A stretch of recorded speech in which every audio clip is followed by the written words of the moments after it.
मंगल भवन अमंगल हारी द्रवंश दशरथ अजिर बिहारी। मंगल भवन अमंगल हारी द्रवंश दशरथ अजिर बिहारी। जय जय जय हनुमान गोसाई। जय जय जय हनुमान गोसाई। कृपा करहु गुरु देव की नाई। कृपा करहु गुरु देव की नाई। सिया राम मैं सब जग जानी। सिया राम मैं सब जग जानी। करहूँ प्रणाम जोरी जुग पानी। करहूँ प्रणाम जोरी जुग पानी।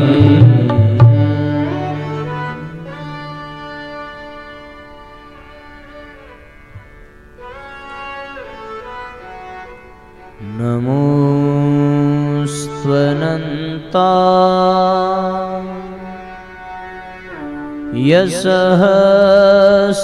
सहस्रमूर्तये। सहस्रपादा शिशिरोरुवाहवे।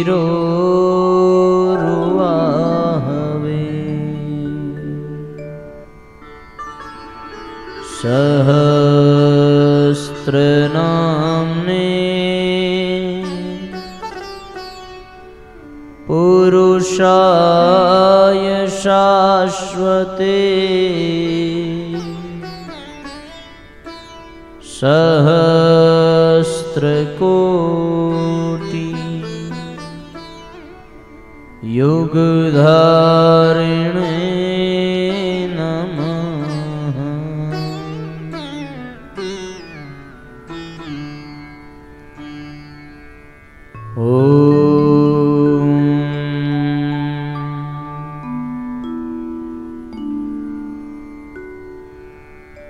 वंदे भगवतीं देवीं श्रीरामञ्च जगद्गुरुं। पादपद्मे तयोः श्रुत्वा प्रणमामि मुहुर्मुहुः।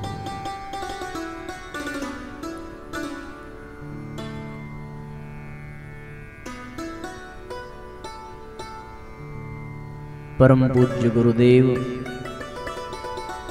एवं स्नेह सलीला परम वंदनीय माता जी के दिव्य संरक्षण में माँ गायत्री के पावन सानिध्य में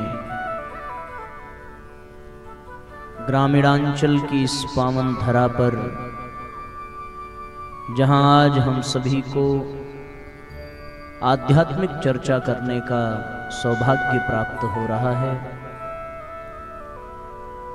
इस सायंकालीन आध्यात्मिक सत्र में एकत्रित समस्त ग्रामवासियों, शक्ति स्वरूपा बहनों, श्रद्धामयी माताओं, देवतुल्य आत्मीय बंधुओं, विज्ञान के माध्यम से भविष्य में भी आज के पावन संदेश का लाभ हमारे YouTube चैनल गायत्री शक्तिपीठ वाराणसी से जुड़कर प्राप्त करने वाले सभी सत्संग प्रेमी भाई बहन, आप सबके हृदय में विराजमान उस परम सत्ता को बारंबार नमन वंदन करते हुए आज के सत्र में आप सबका बहुत बहुत स्वागत, बहुत बहुत अभिनंदन है। आइए विषय वस्तु में प्रवेश करें। उसके पूर्व कुछ पल भावपूर्वक भगवान के नाम का संकीर्तन करेंगे। सब अपने मन, अपनी अंतःकरण और अपनी वाणी को परिष्कृत करें, परिमार्जित करें ईश्वर का नाम लेकर के पूरी श्रद्धा और पूरी भावना के साथ।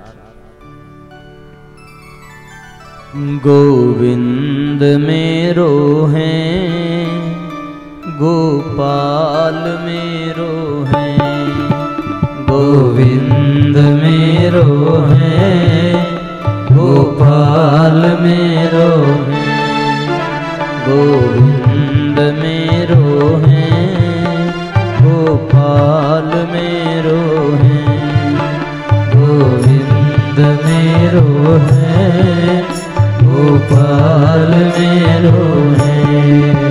श्री बांके बिहारी नंदलाल मेरो है, श्री बांके बिहारी नंदलाल मेरो है, गोविंद मेरो है, गोपाल मेरो है, गोविंद मेरो है, गोपाल मेरो है।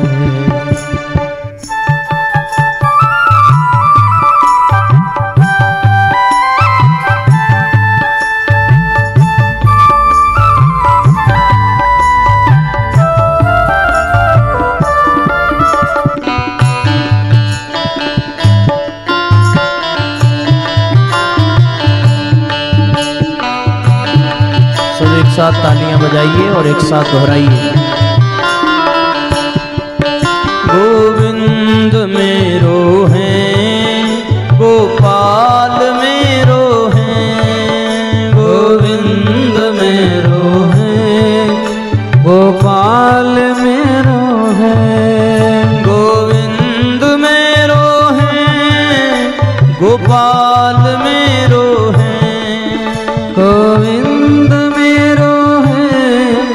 गोपाल मेरो है। श्री बांके बिहारी नंदलाल मेरो है, श्री बांके बिहारी नंदलाल मेरो है, गोविंद मेरो है, गोपाल मेरो है, गोविंद मेरो है, गोपाल मेरो है, गोविंद मेरो है, गोपाल मेरो है, गोविंद मेरो है, गोपाल मेरो है, गोविंद मेरो है, गोपाल मेरो है, गोविंद मेरो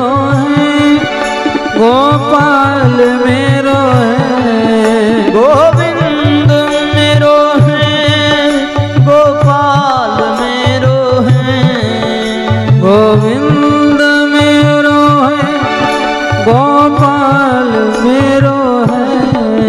श्री बांके बिहारी नंदलाल मेरो है, श्री बांके बिहारी नंदलाल मेरो है, गोविंद मेरो है, गोपाल मेरो है, गोविंद मेरो है, गोपाल मेरो है, गोविंद मेरो है, गोपाल मेरो है, गोविंद मेरो गोपाल मेरो है, गोविंद मेरो है, गोपाल मेरो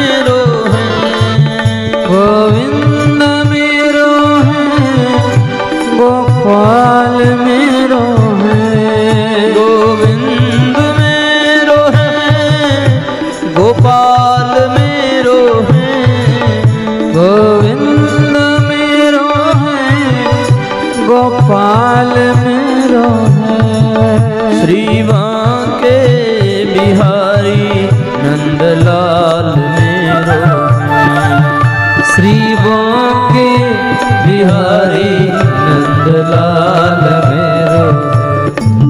गोविंद मेरो है, गोपाल मेरो है, गोविंद मेरो है, गोपाल मेरो है।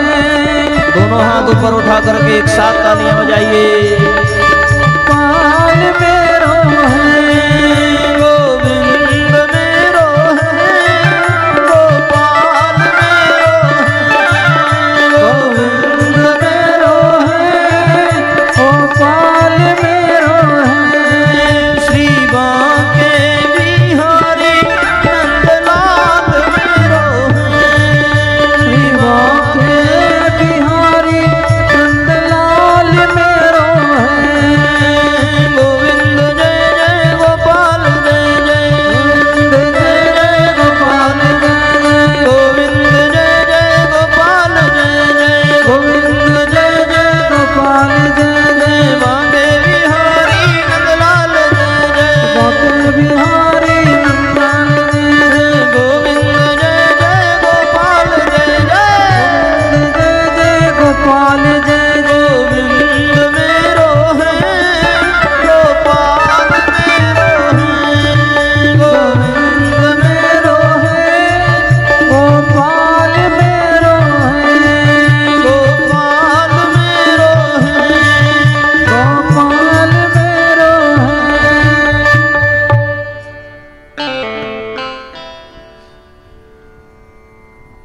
बोलिए गायत्री माता की जय बोलिए यज्ञ भगवान की जय हो, बोलिए परम पूज्य गुरुदेव की जय हो, बोलिए वंदनिया माता जी की जय हो, धर्म की जय हो। अधर्म का सो प्राणियों में सद्भावना हो, विश्व का कल्याण हो, सत्य सनातन धर्म की जय हो, बाबा विश्वनाथ की जय हो, गंगा मैया की जय हो। नमः पार्वती पतये हर हर महादेव।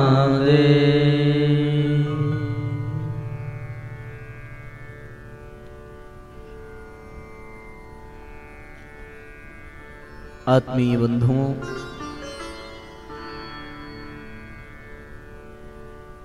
जन्म जन्मांतर के बहुत लंबी यात्रा में हम सभी निरंतर चल रहे हैं।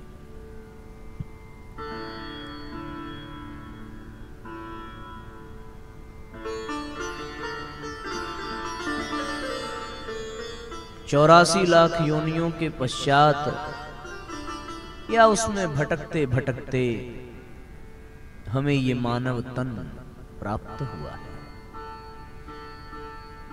ये बात कोई नई नहीं है। हमने सैकड़ों बार सुनी होंगी और हजारों बार कहा भी होगा कि मनुष्य जन्म बड़े भाग्य से मिलता है, पर केवल कह देने से और केवल सुन लेने भर से बात बनती नहीं है। सिद्धार्थ नाम का एक राजकुमार, जो कपिल वस्तु के चक्रवर्ती सम्राट का इकलौता पुत्र था, उनके जीवन में एक बड़ी सामान्य सी घटना घटी, पर उसका प्रभाव बड़ा विचित्र हुआ। हम सब जानते हैं कि उन्होंने एक बीमार को देखा, एक वृद्ध को देखा और एक शव को देखा। पहली बार किसी बीमार व्यक्ति को देखा। अपने रथ पर बैठे सारथी से पूछा कि ये क्यों दुखी है। उसे देखकर तो ये पता चला कि इनको रोग हो गया है। रोग क्या होता है कभी उनको पता ही नहीं चला। फिर एक वृद्ध को देखा, बोले ये कौन? बोले ये बूढ़ा। बोले फिर इसका मतलब हम भी बूढ़े होंगे? बिल्कुल होंगे।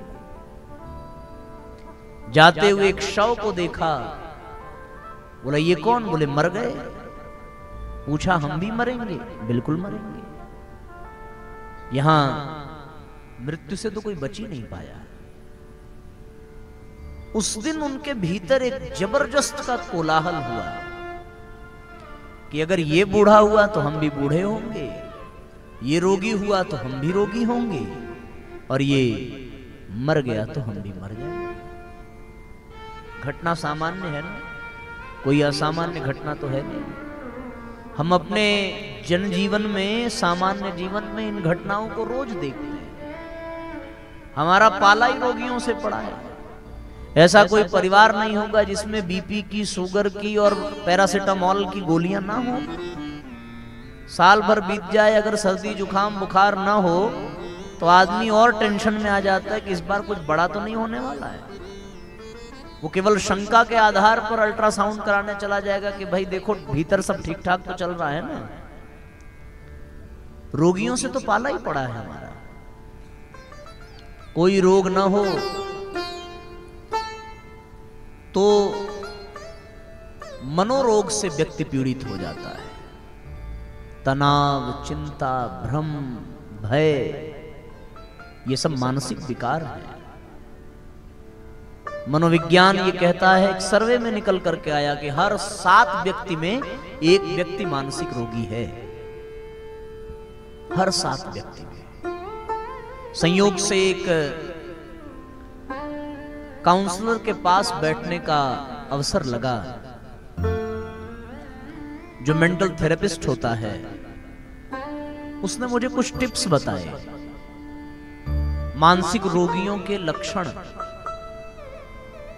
और बड़ी अजीब टिप्स बताई उन्होंने मानसिक रोगी है कि नहीं ये पता करने का एक टिप्स बताया कि आप ये पता करना कि वो ताला बंद करने के बाद एक ही बार चेक करता है कि बार बार चेक करता है। अगर वो बार बार चेक करता है तो इसका मतलब वो मानसिक रोगी है।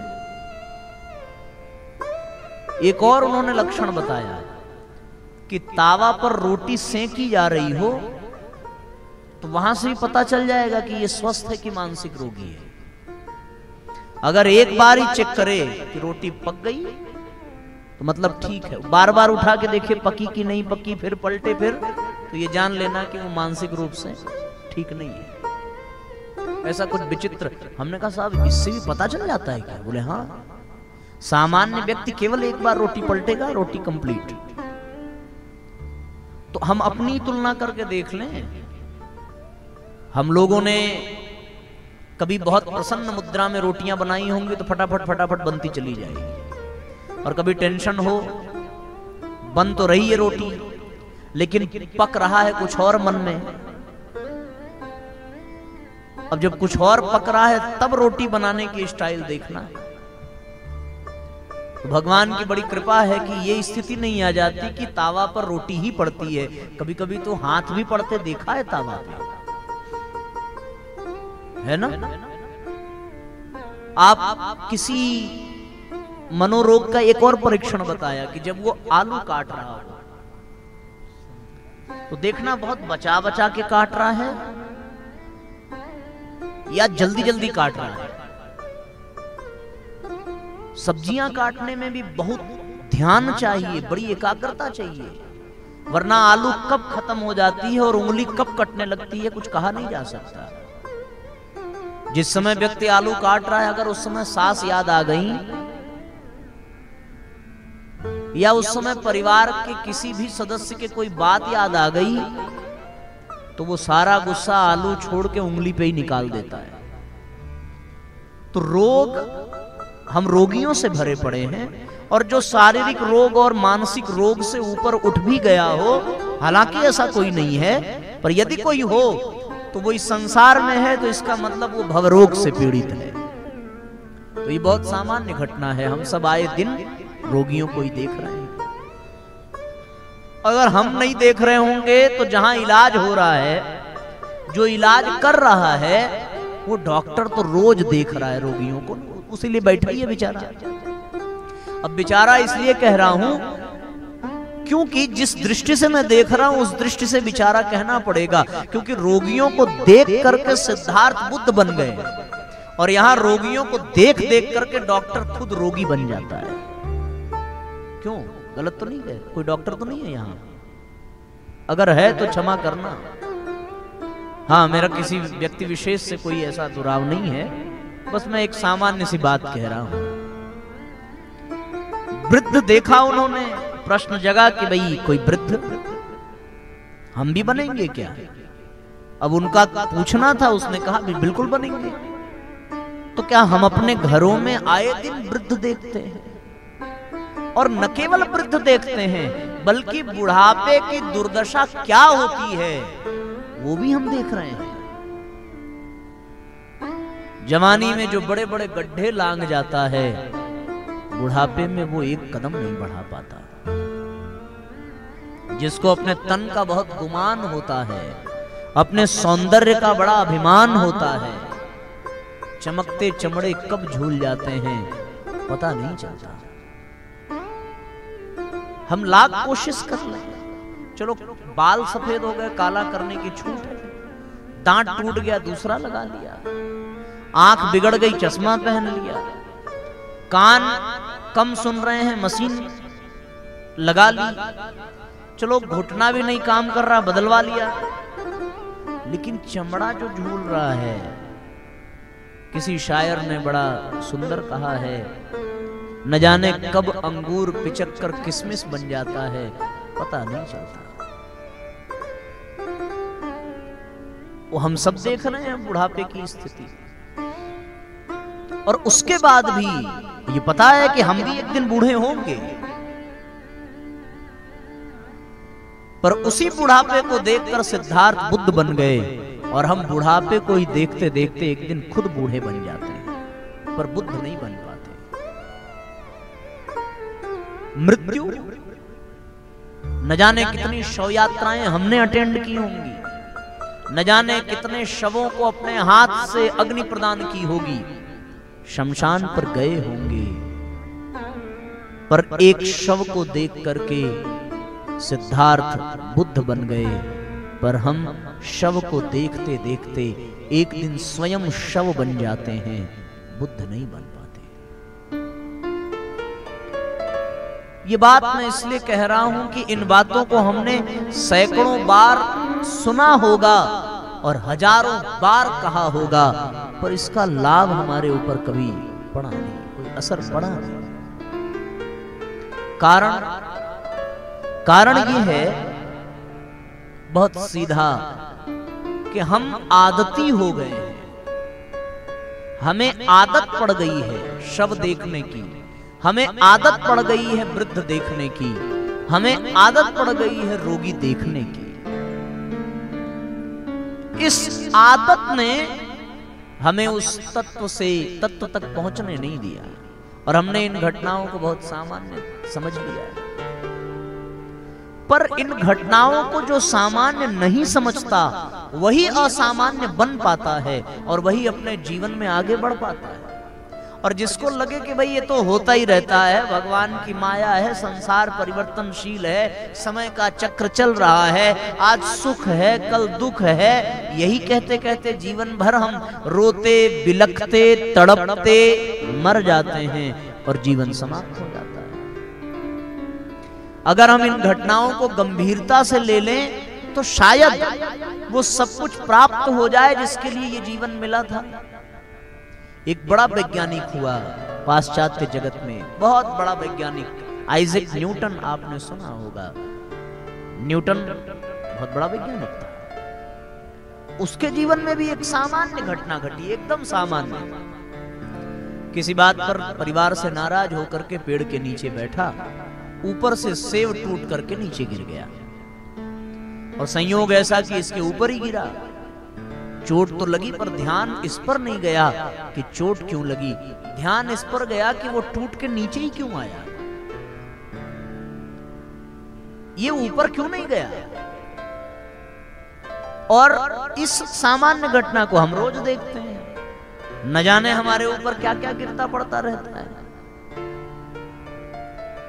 लेकिन अगर इसी सामान्य घटना को न्यूटन ने देखा तो उनकी दृष्टि बड़ी गंभीर थी, और गंभीर थी तो उनने यही सोचा कि आखिर ये नीचे क्यों गिरा, और जब इस पर लग गया तो वो गुरुत्वाकर्षण की शक्ति को खोजने में सफल हो गया। बहुत बड़ा वैज्ञानिक बन गया न्यूटन। सोचो जरा। एक और वैज्ञानिक था। एक बार वो अपनी मां को भोजन पकाते देख रहा था। एक केतली में पानी उबल रहा था, और उबलते पानी का प्रभाव ऐसा हुआ, उबलते पानी का असर ऐसा हुआ कि उसके ऊपर की जो ढक्कन थी वो हिलने लगी, स्थिर नहीं रह पाई। ये घटना हम रोज देखते हैं। उस बच्चे ने भी देखा, और उसने देखा कि ढक्कन हिल रहा है। उसको बड़ा कौतूहल हुआ, आखिर ये कैसे हो रहा है। तो उस दिन वो इस काम में लग गया पता करने के लिए कि ये हो कैसे रहा है। और जब पता किया तब उसको भाप की शक्ति का ज्ञान हुआ, और उस भाप की शक्ति के प्रभाव से आज कितने बड़े बड़े इंजन चल रहे हैं, इसका परिणाम प्राप्त हुआ। और कारण केवल इतना कि घटना बड़ी सामान्य थी, पर उस सामान्य घटना को भी असामान्य समझा गया। हम लोग रोज मरते हैं, रोज जन्म लेते हैं, हमारे लिए ये आदत बन गया है, और इस एक आदत पड़ जाने की वजह से निरंतर चलता रहता है, चलता रहता है।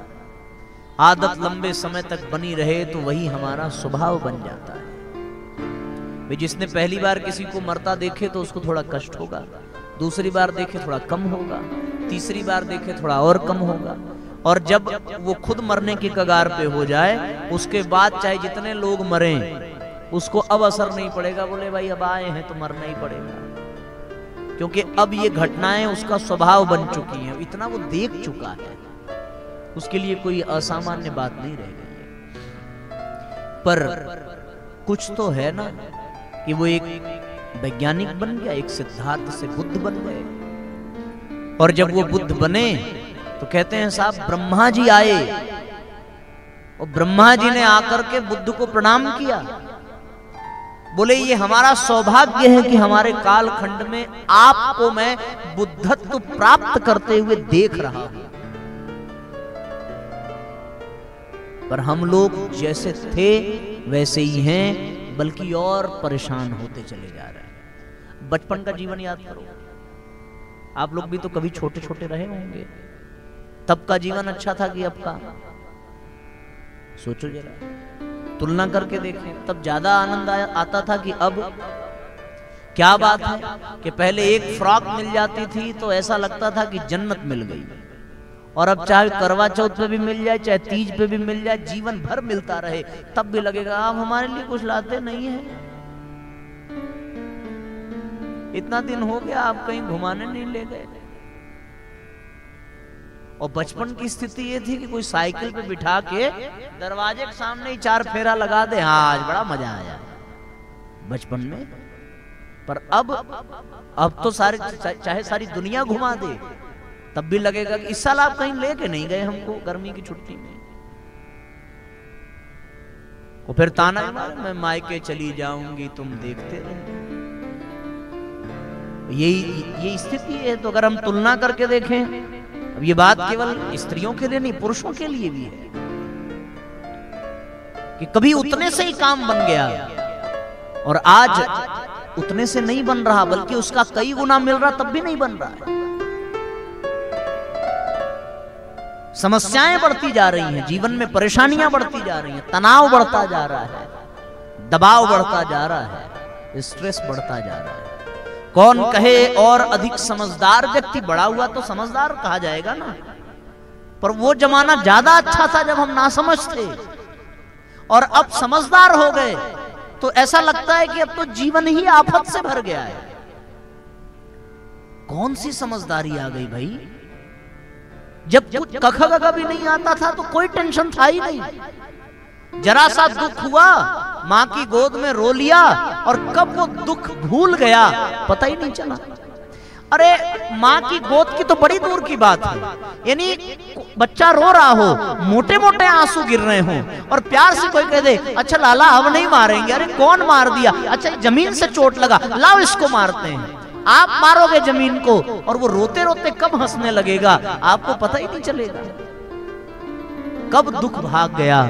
केवल इतने से उसका दुख समाप्त। और आज तो घंटों लग जाते हैं मनाने के लिए। अरे नहीं, अच्छा ठीक है मान जाओ ना, अब अगली बार नहीं होगा, हम कसम खा रहे हैं हम आज के बाद ऐसा नहीं करेंगे, जो तुमको बोलेगा उसका मुंह तोड़ देंगे। क्या क्या वचन देना पड़ता है, उसके बाद भी ये संशय बना रहता है कि ये कह जरूर रहा है पर करेगा फिर यही।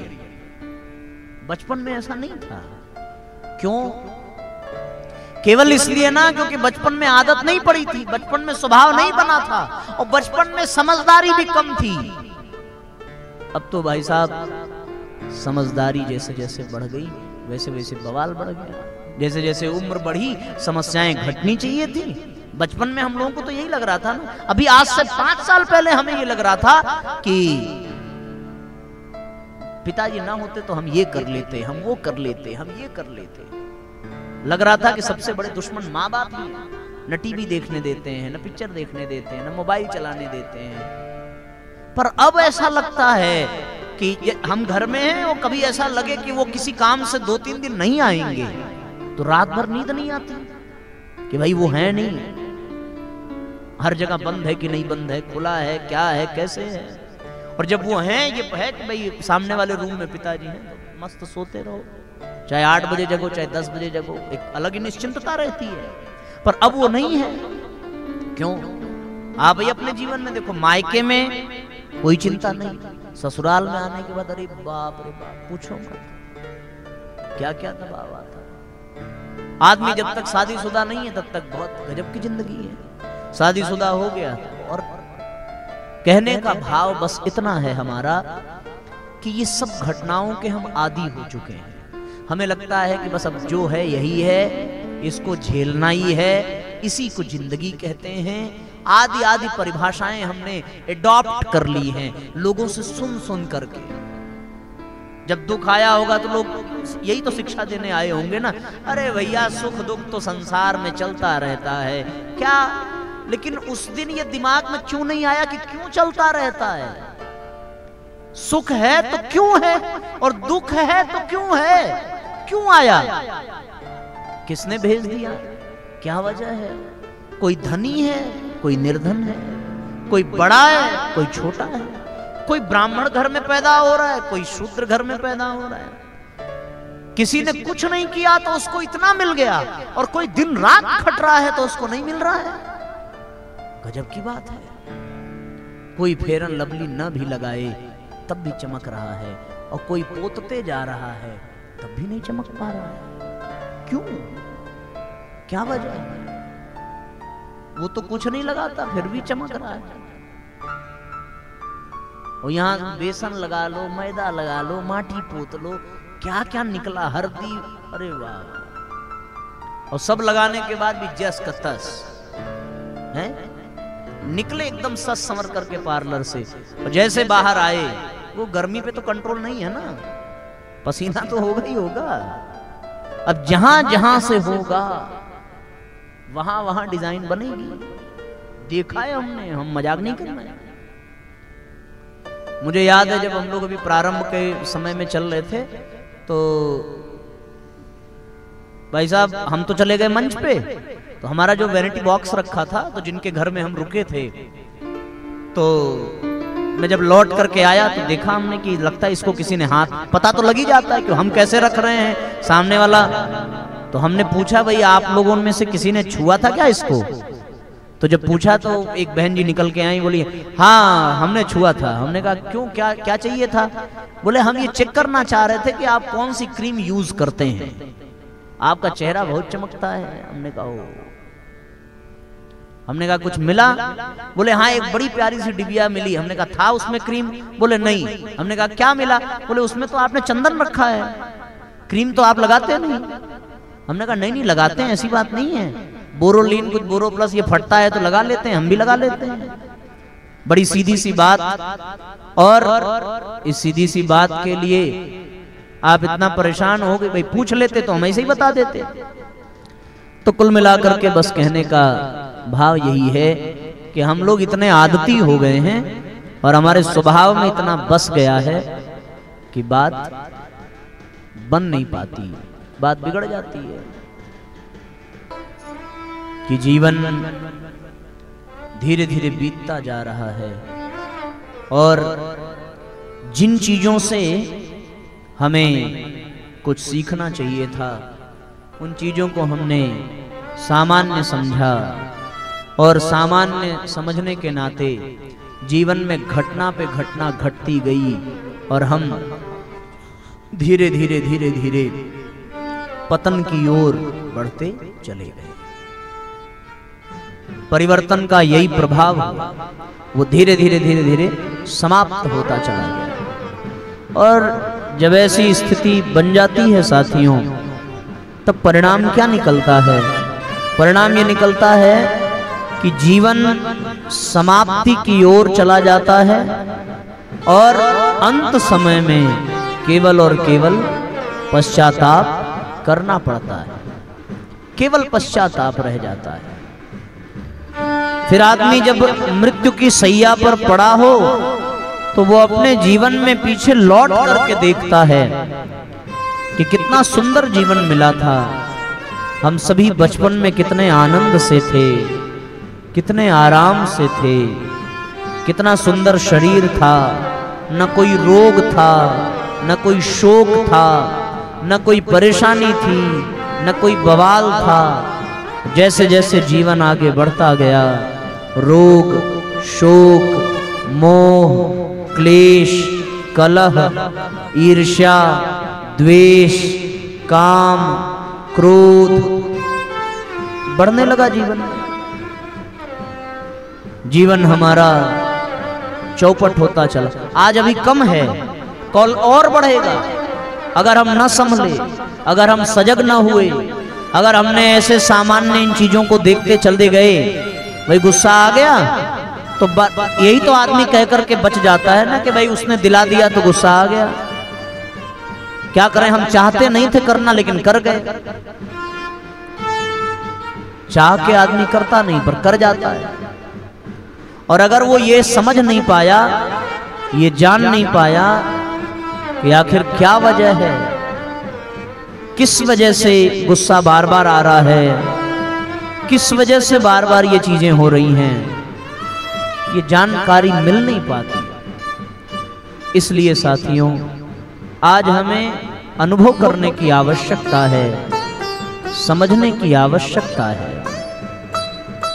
और यदि जीवन समाप्त होने से पहले हम समझ गए तो बात बन जाएगी, और यदि न समझ पाए तो कभी भी इस जीवन के सौभाग्य को हम जागृत नहीं कर पाएंगे। जीवन खत्म हुआ तो जीने का ढंग आया, जीवन खत्म हुआ तो जीने का ढंग आया, जीवन खत्म हुआ तो जीवन खत्म हुआ तो जीने का ढंग आया, जीवन खत्म हुआ तो जीने का ढंग आया। शम्मा बुझ गई तो, जब शम्मा बुझ गई तो महफिल में रंग आया, जीवन खत्म हुआ तो जीने का ढंग आया, जीवन खत्म हुआ तो।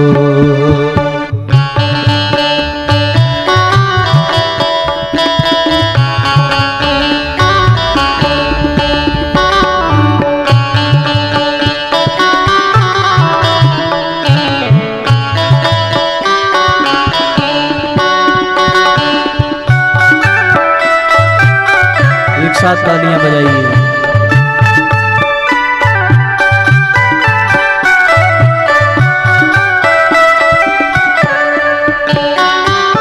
मन की मशीनरी ने तब ठीक चलना सीखा, मन की मशीनरी ने तब ठीक चलना सीखा।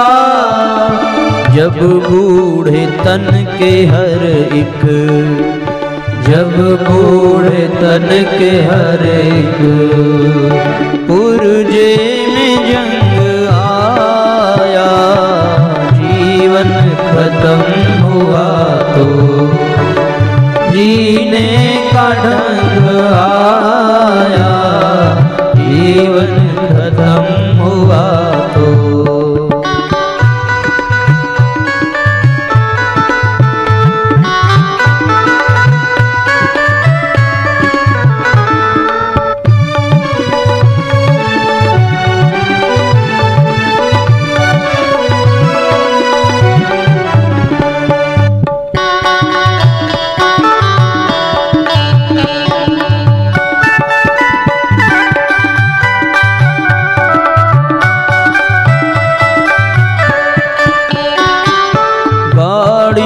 निकल गई तो घर से चला मुसाफिर, गाड़ी निकल गई तो घर से चला मुसाफिर। मायूस हाथ मलता, मायूस हाथ मलता वापस बेरंग आया, जीवन खत्म हुआ तो जीने का ढंग आया, जीवन खत्म हुआ तो।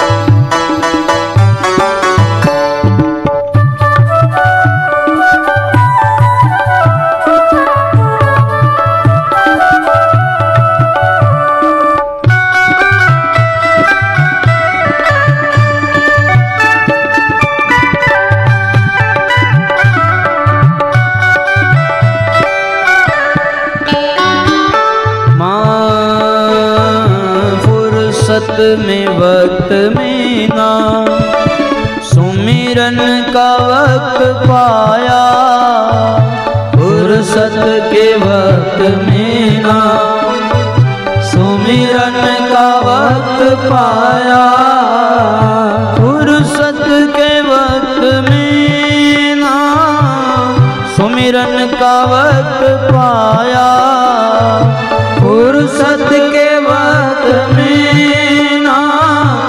सुमिरन का वक्त पाया।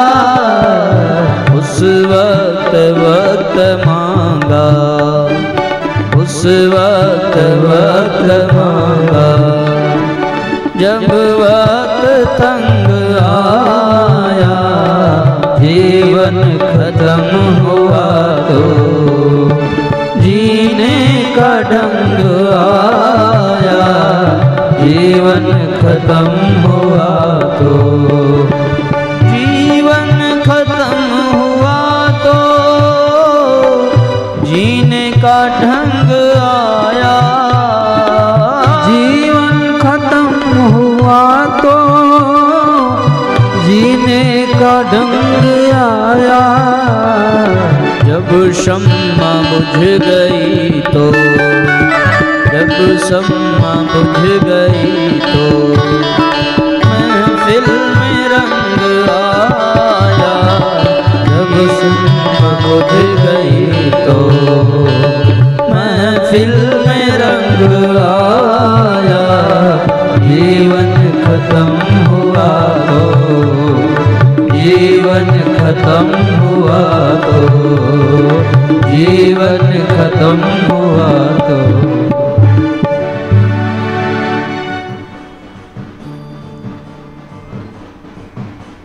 तो साथियों, जब जीवन समाप्त हो जाता है तब यदि अंत समय में इन बातों का रहस्य समझ में आता है तो केवल पश्चाताप के जीवन में कुछ भी शेष नहीं रह जाता।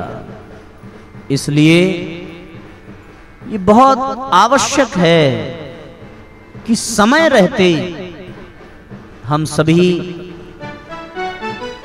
अपने जीवन में जो भी घटनाएं घट रही हैं, जिस प्रकार सामान्य सी घटनाओं से कोई सामान्य व्यक्ति महापुरुष बन जाता है, उसी प्रकार यदि हम सजग हों, जागृत हों, जीवंत हों, तो हम सबके भी जीवन में इन घटनाओं से बहुत प्रेरणा, बहुत कुछ सीखने को मिलता है।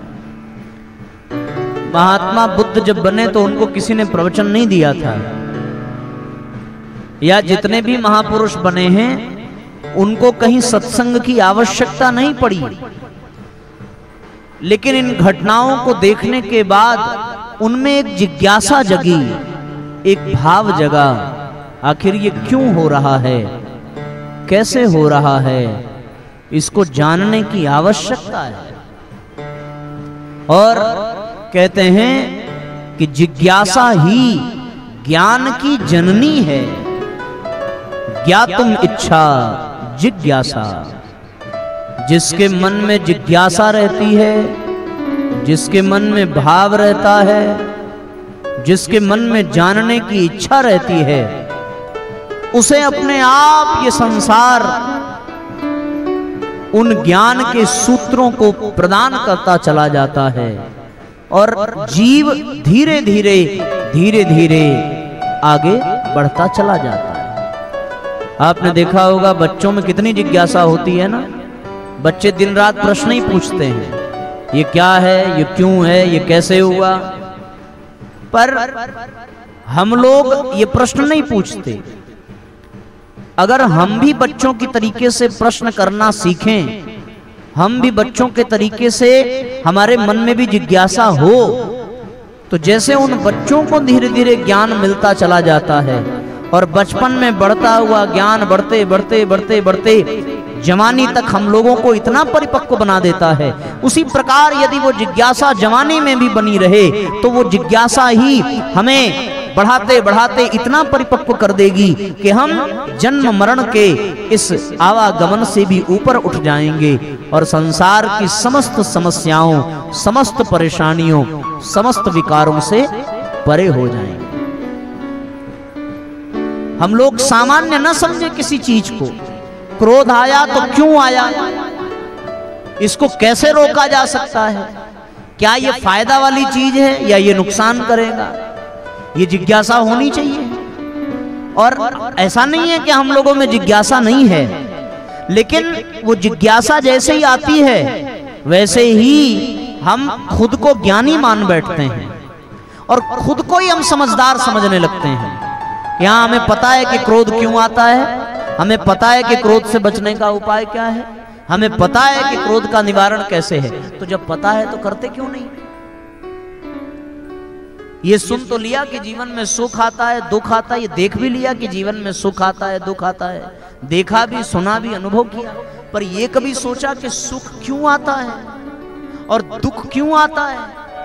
और अगर ये जाना तो क्या हम जानकर अपने दुख को कम कर पाए, क्या हम अपने जीवन में सुख को बढ़ा पाए। प्रश्न का उत्तर क्या है। दुखी कोई रहना चाहता है, कोई चाहता है कि हमारे जीवन में दुख आवे, कोई नहीं चाहता ना। जब नहीं चाहता फिर भी दुख आ रहा है तो ये सोचना पड़ेगा ना कि भाई दुख क्यों आया। और सब चाहते हैं कि जीवन में सुख हो, सुख बढ़ता जाए। तो जब सब चाहते हैं कि जीवन में सुख बढ़ता जाए, सब चाहते हैं कि जीवन में दुख ना आवे, तो फिर हो क्यों रहा है।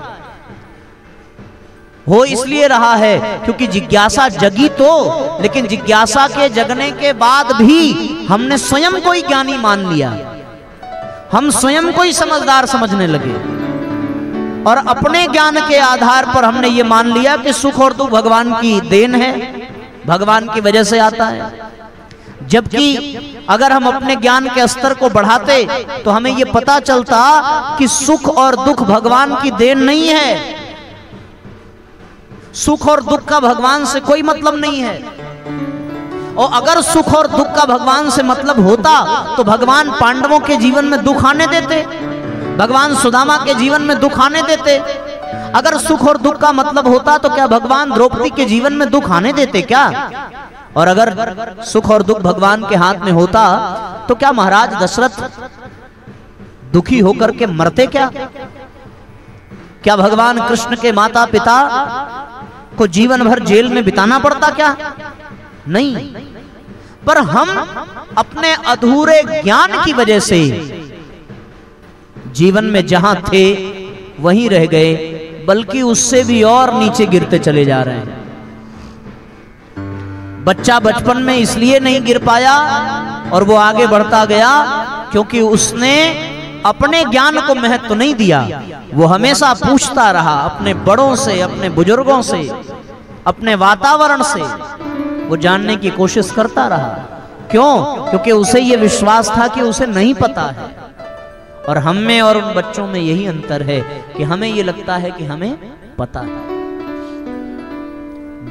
किसी दार्शनिक ने कहा है कि ज्ञान का सबसे बड़ा शत्रु कौन है?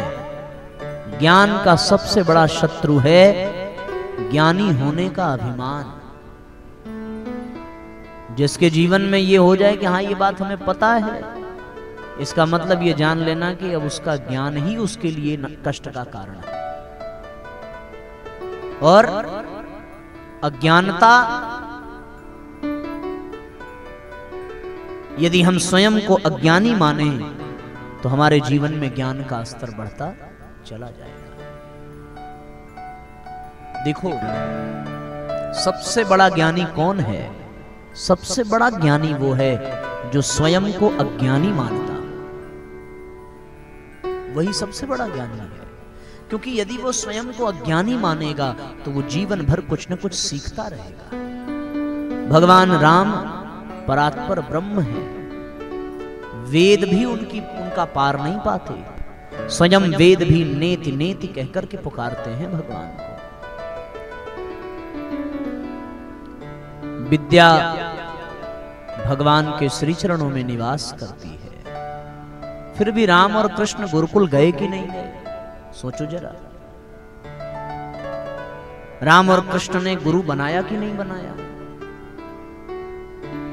भगवान राम तो कितने बड़े धनुर्विद्या के मर्मज्ञ हैं कि नहीं? पर जब रावण से युद्ध हुआ तो रावण से युद्ध में भगवान राम को फिर से अगस्त ऋषि से एक विशेष प्रकार की विद्या सीखनी पड़ी थी। तब उन्होंने रावण का वध किया था। अन्यथा रावण कहां मरने वाला भाई? उसके नाभि में अमृत, 10 सिर वाला रावण। जब भगवान एक सिर काटते दूसरा फिर आ जाता। अब भगवान राम को यह अभिमान हो जाता अगर कि मैं ज्ञानी हूं, मैं बहुत बड़ा योद्धा हूं, मुझे किसी की आवश्यकता नहीं है, बस हो जाता कल्याण। भगवान कभी जीत ना पाते। हमारा सबसे बड़ा शत्रु हमारा ज्ञान है। अगर वो पूर्ण होता तब दिक्कत नहीं थी। और पूर्ण ज्ञान जिसको हो जाए वो इस संसार से ऊपर उठ जाता है। उसे फिर इस संसार में आना नहीं पड़ता, यहाँ के कष्टों को भोगना नहीं पड़ता, परेशानियां उठानी नहीं पड़ती। अब आप ऐसे ही समझो कि जब कार्यक्रम प्रारंभ हुआ तो बहुत लोग आए। उनमें से कुछ 1 2 4 उठ के वापस भी चले गए। कुछ माताएं ऐसे आगे बैठी थी, वो चली गई। तो जाने के पीछे का कोई भी कारण हो, पर एक कारण तो स्पष्ट है कि उनके मन में ये भाव जरूर आ गया होगा कि भाई कौन सी नई बात बता रही है, तो हमें पता ही है, सुन के क्या करेंगे। और अगर ये लगता कि थोड़ी देर और रुक जाएं, देखें आगे क्या मिलने वाला है, तो ये जिज्ञासा उनको यहां से जाने नहीं देती।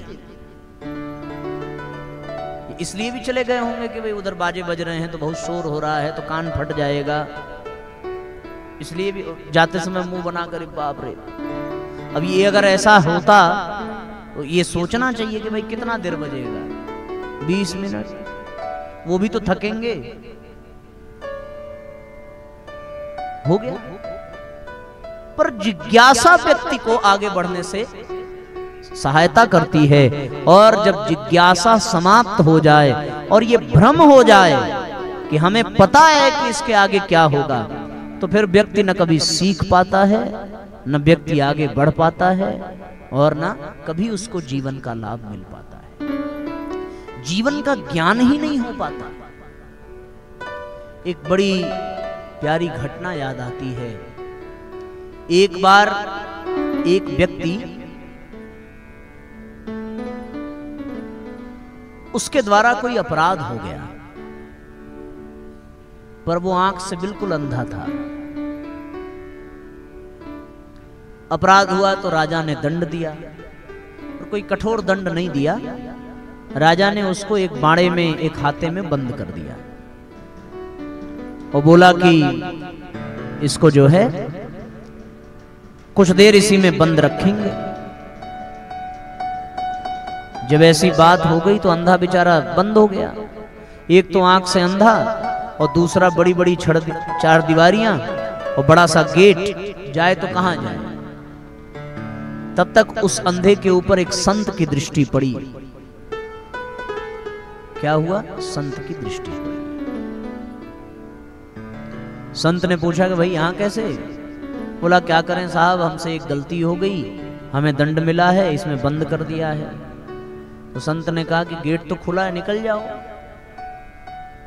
बोले आंख से अंधा हूं, पता ही नहीं कि गेट किधर है।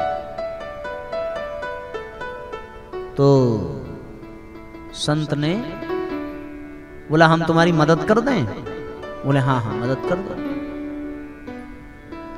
तो संत ने क्या किया कि भाई देखो, अगर तुमको मुक्त कर देंगे तो फिर राजा हमें दोषी समझेगा, तो एकदम से तो बाहर नहीं निकाल सकते, पर हम रास्ता बता सकते हैं। बोले क्या रास्ता है? संत ने उस अंधे के हाथ पकड़े और ले जाकर के दीवाल के पास खड़ा कर दिया। बोले ये दीवाल पकड़ करके तुम आगे बढ़ते जाओ, घूमते घूमते कभी तो गेट तुमको मिल ही जाएगा, और जैसे गेट मिले वैसे तुम बाहर निकल जाना। मैं तुमको ये आश्वासन दे रहा हूं कि गेट बिल्कुल खुला हुआ है, बस तुम्हें गेट तक पहुंचना है। मैंने अगर निकाल दिया तो दोष मुझे लगेगा, राजा के नियम में व्यवधान पड़ेगा, और मैंने तुमको दीवाल पकड़ा दी है, अब इसी रास्ते से आगे बढ़ते चले जाना। अच्छा हो गया, दीवाल पा गया, बड़ा प्रसन्न हुआ। पकड़ पकड़ के आगे बढ़ता गया, बढ़ता गया, बढ़ता गया। उसको अचानक से खुजली हुई शरीर में कहीं भी, तो दीवाल उसने छोड़ दी और खुजली करने लगा। कोई दिक्कत की बात नहीं थी, खुजली हो सकती है भाई किसी के भी जीवन में, खुजलाना भी बुरा नहीं था।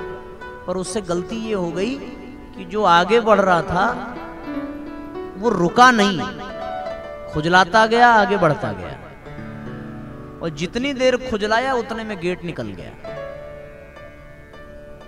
फिर जब हाथ बढ़ाया आगे तो फिर से दीवाल आ गई। अब फिर बेचारा उसी में घूमे, जब गेट आवे तब खुजली आ जाए। भगवान की गजब की माया। ये पता है ये खुजली क्या है? ये खुजली है अपना अभिमान। जैसे ही हमको लगता है कि अब इसके बाद तो हम चले ही जाएंगे, अब किसी की जरूरत नहीं है, बस वो अभिमान ही ऐसी खुजली है। वो जीवन में कुछ न कुछ खुजली के रूप में आता ही रहे, कभी रोग आ जाएगा, कभी शोक आ जाएगा। अब यहां भी एक खुजली आई बाजे के रूप में, खुजला के चली गई। अब जो उसमें फंस गए वो निकल गए, और जिन्होंने धैर्य रखा इस विश्वास से कि भाई कभी न कभी तो ये जाएंगे, जो आवश्यक परंपरा होगी निभा करके, जो रह गए सो रह गए, और जो ये सोच करके चले गए बड़ा शोर हो रहा है, चले गए। आ गई खुजली, ये खुजली ही थी। गेट बिल्कुल पास में था, चाहते तो रुक जाते, खुजलाने के बाद गेट से निकल जाते, पर हो नहीं पाया। ये जो ज्ञान का अभिमान है ये हमें आगे नहीं बढ़ने देता। इसलिए अपने जीवन में ज्ञान के अभिमान से बचने के लिए विवेक का होना बहुत आवश्यक है। ज्ञान दो तरह के हैं। एक ज्ञान को कहते हैं जानकारी यानी शिक्षा, और एक ज्ञान को कहते हैं विद्या। शिक्षा और विद्या में बहुत अंतर है। शिक्षा केवल जानकारी प्रदान करती है, लेकिन विद्या ज्ञान प्रदान करती है। विद्या ददाति विनयम विनयाति याति पात्रता। विद्या हमें विनयशील बनाती है, विद्या हमें विनम्र बनाती है। वृक्ष अकड़ के खड़े रहते हैं, पर वृक्षों में फल लद जाते हैं तो वृक्ष झुक जाते हैं। ये विशेषता है। जो जितना ज्ञानवान होता है वो उतना ही विनम्र होता है, अभिमान से परे होता है। और जिसके जीवन में इस बात का अभिमान होगी, ये तो हमें पता है, अरे बहुत सत्संग किया हमने जीवन में। कुछ लोगों ने ये भी कहा बहुत बड़ी बड़ी कथाएं हमने देखी हैं, बहुत बड़ी बड़ी कथाएं करी। हमारे पास कुछ लोग आते हैं तो बताते हैं कि हाँ हमने तो प्रेम भूषण जी महाराज की और देवकी नंदन ठाकुर की और मुरारी बापू की बहुत बड़ी बड़ी कथा की है, सुना है, सुनाया है। तो आश्चर्य होता है कि भाई अब उनकी सुनने के बाद भी ये दशा है। कहीं कहीं तो जब हम लोग जाते हैं तो जिनको ये पता चल जाएगा कि ये कथावाचक हैं, ये प्रवचन करता हैं, तो उनसे खुद ही नहीं रहा जाएगा। हम लोग शांति से बैठे रहेंगे तो वो ही अपनी कथा शुरू कर देते हैं। महाराज जी रामायण में ये लिखा है, और फिर चौपाई प्रारंभ हो जाएगी तो हम समझ जाते हैं कि मामला गड़बड़ है। शरीर से तो ये ठीक है, पर मन से ठीक है। ज्ञानी होने का अभिमान, यही हमारे जीवन की बाधा है। क्योंकि जिसने ये जान लिया कि हाँ हमें पता है, बस पता है, तो इसी चक्कर में वो रह जाता है। जिज्ञासा को जन्म देने के लिए, ज्ञान के अभिमान से बचने के लिए जीवन में भक्ति होनी चाहिए, भाव होना चाहिए, समर्पण होना चाहिए, श्रद्धा होनी चाहिए, आस्था होनी चाहिए, विनम्रता होनी चाहिए। इसलिए ज्ञानियों को कोई बहुत महत्व नहीं देता। कोई कितना भी बड़ा ज्ञानी हो, पर अगर उसके भीतर विनम्रता नहीं है, भक्ति नहीं है, श्रद्धा नहीं है, भाव नहीं है, तो कोई फायदा नहीं उस ज्ञान का। भगवान ज्ञान से नहीं रीझते, भगवान तो भाव के भूखे हैं। भाव का भूखा हूं मैं, भाव ही बस सार है। भाव से भज ले मुझे तो भव से बेड़ा पार है। भाव बिन सोनी पुकारे मैं कभी सुनता नहीं। भाव से एक फूल वो भी हमें स्वीकार है। ज्ञानी फंस जाता है, पर जो भावनाशील है वो निकल जाता है। ज्ञानी तो इसी चक्कर में पड़ जाएगा कि फूल है तो चढ़ाएं कैसे, उसका फूल का आगे वाला हिस्सा किधर रहेगा, पीछे वाला हिस्सा किधर रहेगा, कौन से भगवान को कौन सा फूल चढ़ाना है, किस दिन किस रंग का चढ़ाना है, वो इसी चक्कर में पड़ा रहेगा, फंसा रहेगा। पर जो भावनाशील है वो इन चक्करों में नहीं पड़ा रहता। जो भावनाशील है वो तो पौधे में ही फूल देखता है और मस्तक झुकाकर कह देता है कि प्रभु आपने ही इन फूलों को खिलाया है, यदि मैं इन फूलों को तोड़ूं तो मुझे अपराध ही लगेगा। मैं पौधे सहित इस फूल को आपको समर्पित करता हूं। बस भगवान रीझ जाता है। बड़े बड़े श्लोक से भगवान प्रसन्न नहीं होते, बड़े बड़े मंत्र से नहीं प्रसन्न होते, बड़े आयोजन से भगवान को कोई नहीं रिझा सकता। भगवान भाव के भूखे हैं और आज समाज में भाव किसी के पास नहीं है। आप एक बात सोचो जरा, एक आदमी बाजार गया तो उसकी पत्नी ने उससे कहा कि सुनो, दुनिया में बहुत लोग लूटने लगे हैं, कोई भी सामान लेना तो जितना वो दाम बतावे उसका आधा ही बोलना। उसने कहा बिल्कुल जैसा तुम कह रही हो ऐसे ही। दुकान पे गया, छाते वाली दुकान पे, कहने लगा कि भैया छाता है? बोला हाँ। बोले क्या भाव से दिए? उसने कहा कि 100 रुपए के एक हैं। बोले ना, गलत बात, 50 रुपए में देना हो तो दो। दुकान वाला बोला कि गजब आदमी है भाई, सीधे 100 से 50। सोचा बोनी का समय है, नहीं नहीं भाई चलो 10-20 कुछ कम कर लो, अब इतना एकदम आधा कर देंगे तो कैसे काम चलेगा। बोले नहीं, आधा 50 रुपए में। उसने कहा अच्छा चलो ठीक है 90 रुपए में ले लो, न तुम्हारी ना हमारी, चलो 10 रुपए हम छोड़ देते हैं। बोले 90, अब तो तुम 45 रुपए में दो। बोले अच्छा 80 में? बोले नहीं 40 रुपए में। दुकान वाला थोड़ा बिगड़ गया, मजाक करने आए हो कि सच में छाता? बोले सच में लेने आए हैं। बोले ये क्या तरीका है, तब हम जो बोल रहे हैं तुम आधा कर दे रहे हो। अच्छा लाओ पैसे ले आओ, चलो 40 में ना, ठीक है ले जाओ भाई, पिंड छोड़ो तुम। जैसे ही कहा 40 में, बोले 20 रुपए में लो।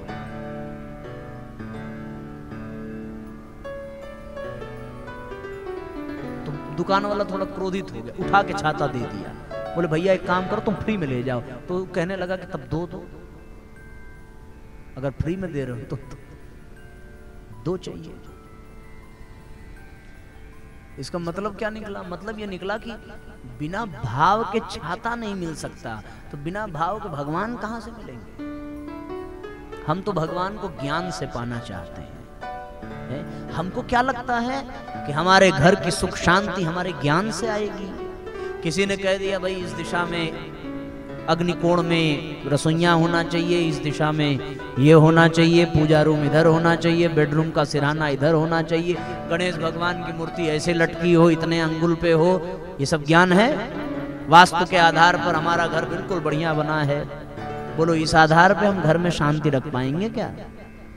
भाव ना हो, अंदर क्रोध भरा हो, ईर्ष्या भरी हो, द्वेष भरा हो, आग लगी हो, झूठ कपट चोरी बेईमानी, चाहे कितना भी वास्तु बढ़िया हो घर का, शांति आएगी कभी नहीं। मन में पाप और भगवान के मंदिर में जाकर के खूब व्यवस्था बना देना अपने प्रभाव से, बड़ी बड़ी मिठाइयां और फल और फूल और माले और क्या क्या मालपुआ खिलाओ भगवान को, कभी कोई लाभ मिलने वाला नहीं। हमें लगता है कि हम सब कुछ ज्ञान से अपने कर सकते हैं, और कुछ लोग गजब के अभिमानी होते हैं, भाई मानना पड़ेगा। शादी विवाह में आपने देखा होगा, रिश्तेदार सब इकट्ठा हो जाएं या ऐसे कथा का ही आयोजन चल रहा हो, अचानक से लाइट कट जाए, तब तक 2-3 ज्ञानी खड़े हो जाएंगे। हम जान रहे थे कि लाइट कटेगी, हमें पता था, लेकिन हम क्यों कहने जाएं भाई? हमसे क्या, हमसे कोई कहता तब तो हम कुछ कहते। ऐसे चुटकी में हम 2 जनरेटर मंगा देते, पर हमसे किसी ने कहा ही नहीं। ज्ञान, अरे भाई जब पता था कट जाएगी तो बिना कहे मान लेते, व्यवस्था बना लेते। हम तो जानते थे कटे। ये ज्ञान है, इसमें भाव नहीं है। अगर भाव होता तो दुख होता, अरे अरे अरे लाइट कट गई, कितना बढ़िया चल रहा था, ओहो डिस्टर्ब हो गया। कुछ ऐसे भी लोग होंगे, अभी अचानक से बारिश होने लगे अच्छा हुआ हम नहीं गए, हमें पता था कि बारिश हो जाए। अरे क्या खाक पता था, अंतर्यामी हो गए थे। लेकिन ज्ञान विवश कर देता है। हमें पता है आप कैसे करेंगे, हम इससे बढ़िया कर सकते हैं। कुल मिलाकर कहने का मतलब यह है साथियों कि वही वाली बात कि जीवन में समस्याएं जो बढ़ रही हैं, लग रहा है कि ज्ञान नहीं, गुरुजी ने कहा कि दुनिया ज्ञान से नहीं बदलने वाली है। दुनिया यदि बदलेगी तो केवल और केवल भाव से बदलेगी, प्रेम से बदलेगी, संवेदना से बदलेगी, श्रद्धा से बदलेगी। आप किसी को ज्ञान देकर के नहीं बदल सकते, लेकिन हां, आप किसी को प्यार देकर के जरूर बदल सकते हैं।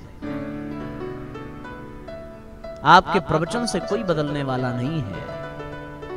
आज हर माँ बाप बच्चों को खूब शिक्षा देते हैं। बच्चे को कहें भाई तुम गायत्री जपा करो, और बच्चा खुद देखेगा कि ये खुद कभी नहीं जपते हैं। बच्चे से कहें बच्चों नशा करना बुरी बात है। एक बच्चे से पूछा कि भाई पापा जग गए, बोले अभी नहीं। एक घंटे बाद फिर पूछा पापा जग गए, बोले अभी नहीं। बोले कब जगेंगे? उसने कहा जब बिस्तर से धुआं निकलेगा तब जगेंगे। पूछा धुआं निकलेगा? बोले हाँ, जगते हैं तो पहले सिगरेट पीते हैं तब।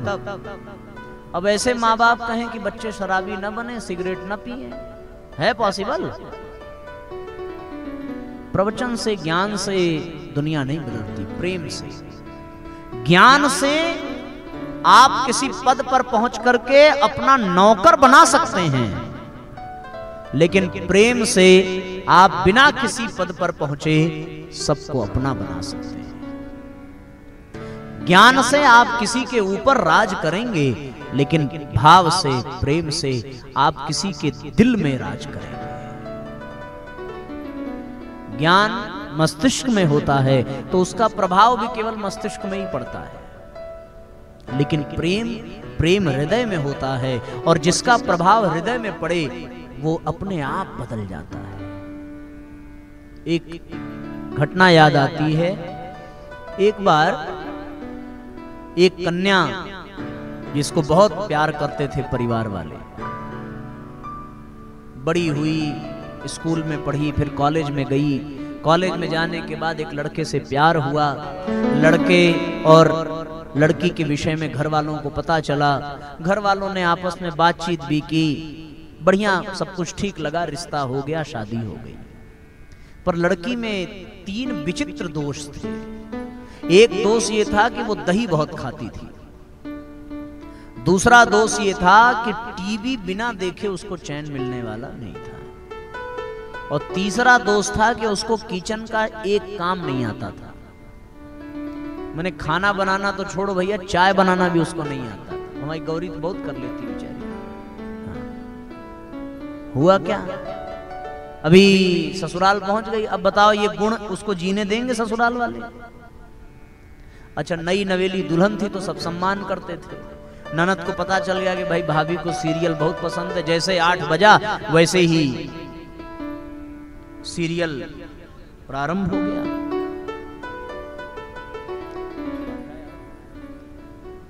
अब शुरू की बात थी, नई नवेली दुल्हन थी तो तुरंत आवाज लगाई, भाभी सीरियल शुरू हो गया। भाभी भाग करके आवे। अच्छा, घर वालों ने, ससुराल वालों ने कहा कि भाई दुल्हन है तो कैसे बोला जाए एकदम से।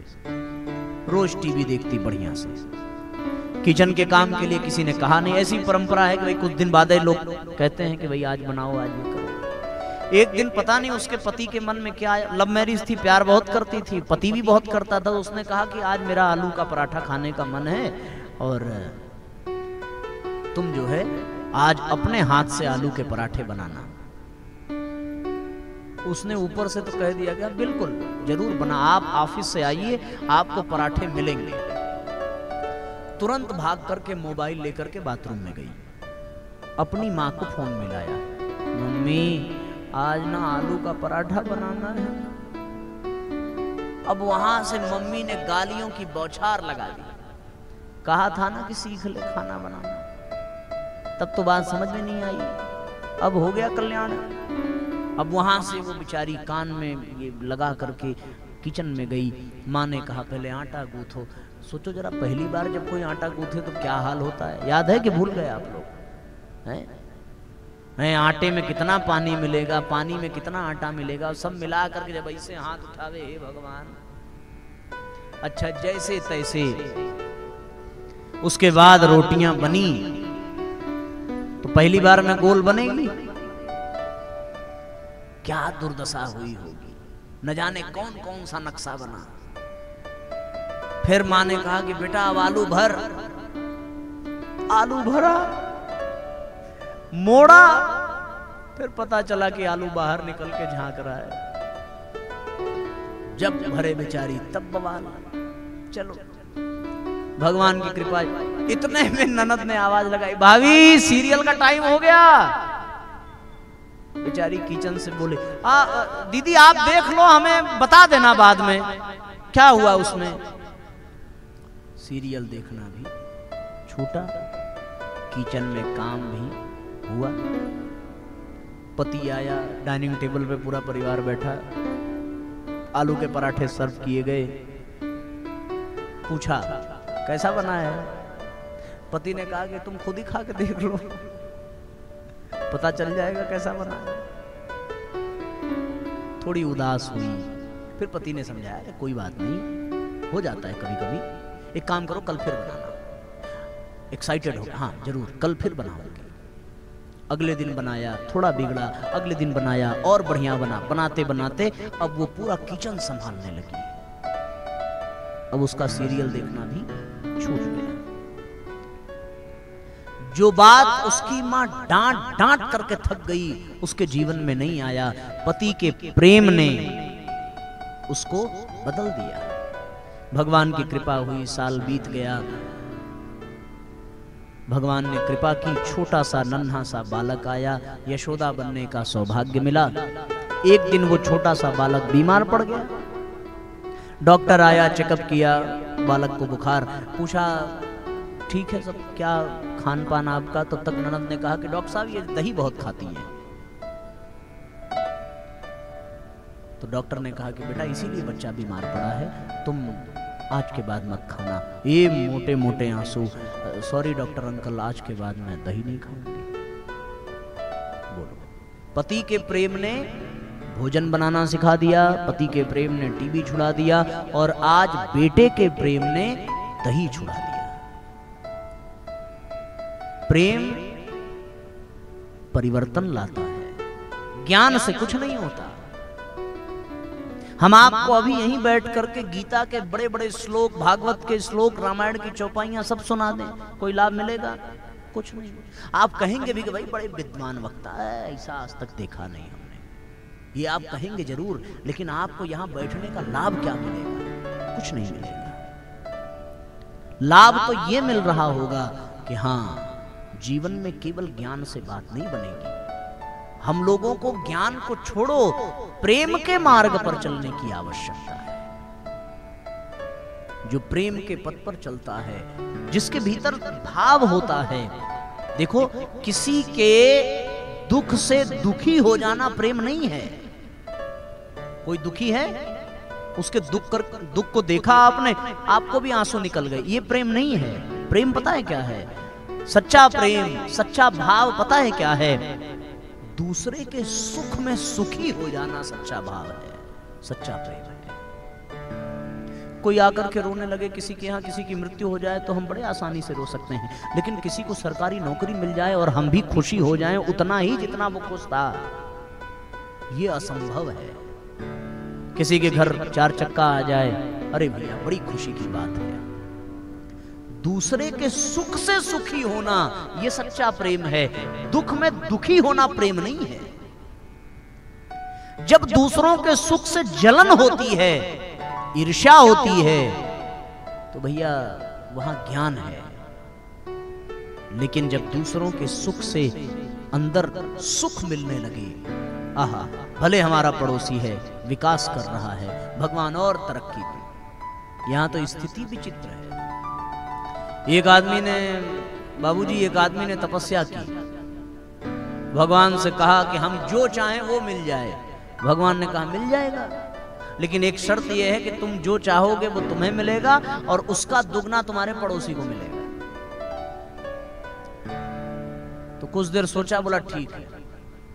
आया, भगवान से मांगा घर बन जाए, पड़ोसी को 2 घर बन गए। अब बेचारा बड़ा टेंशन में आ गया, है तो हमसे आगे जा रही है। बोला प्रभु एक 4 चक्का बढ़िया अर्टिगा मिल जाए। कि इको अर्टिगा, इसको एक, उसको आ गई 2 अर्टिगा आ गई। अरे बड़ा कष्ट हुआ भाई, ये तो गजब हो गया, हम जो चाह रहे हैं यहाँ तो सब।